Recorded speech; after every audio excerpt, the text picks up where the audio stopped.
জামিন পেলেন পরীমনি। ব্যবসায়ী নাসির উদ্দিন মাহমুদের দায়ের করা হত্যা চেষ্টা মামলায় আদালতে আত্মসমর্পণ করে জামিন পেয়েছেন চিত্রনায়িকা পরীমনি।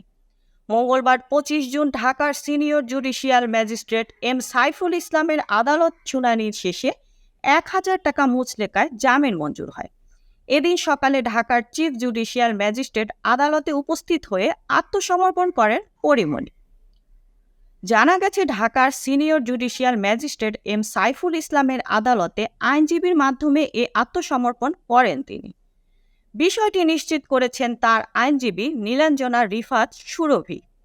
সম্প্রতি মামলার তদন্ত কর্মকর্তা পুলিশ ব্যুরো অব ইনভেস্টিগেশনের পিবিআই ঢাকা জেলার পরিদর্শক মোহাম্মদ মনির হোসেন ঢাকার চিফ জুডিশিয়াল ম্যাজিস্ট্রেট আদালতে পরীমনি ও তার কস্টিউম ডিজাইনার জুনায়েদ বগদাদি জিমির বিরুদ্ধে প্রতিবেদন দাখিল করেন।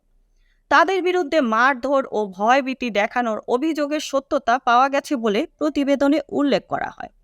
পরে গত ১৮ এপ্রিল ঢাকার জুডিশিয়াল ম্যাজিস্ট্রেট এম সাইফুল ইসলামের আদালত পিবিআইয়ের দেওয়া তদন্ত প্রতিবেদন গ্রহণ করেন। একই সঙ্গে পরীমনি ও তার কস্টিউম ডিজাইনার জুনায়েদ বগদাদি জিমিকে আদালতে হাজির হতে সমন জারি করেন। এর আগে ২০২১ সালের ৬ জুলাই ঢাকার সিনিয়র জুডিশিয়াল ম্যাজিস্ট্রেট রাজীব হাসানের আদালতে বোট ক্লাবের সভাপতি ব্যবসায়ী নাসির উদ্দিন মাহমুদ বাদী হয়ে পরীমনি সহ ৩ জনের বিরুদ্ধে এ মামলা করেন। এ মামলার অন্য ২ আসামি হলেন পরীমনির সহযোগী ফাতেমাতুজ জান্নাত বনি ও জুনায়েদ বগদাদি জিমি ওরফে জিন। মামলায় উল্লেখ করা হয়, পরীমনি ও তার সহযোগীরা অ্যালকোহল সেবনে অভ্যস্ত।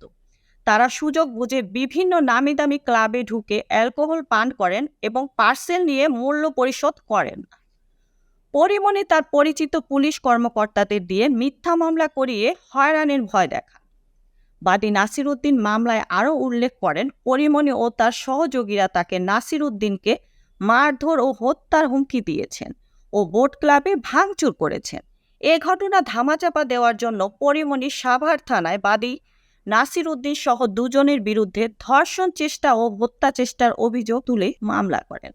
এই ছিল এখনকার প্রতিবেদন। নিত্য নতুন সংবাদ পেতে চ্যানেলটি সাবস্ক্রাইব করুন এবং আমাদের ফেসবুক পেজ ফলো দিয়ে রাখুন। Mukta Parvez, desk report, PE news, Dhaka.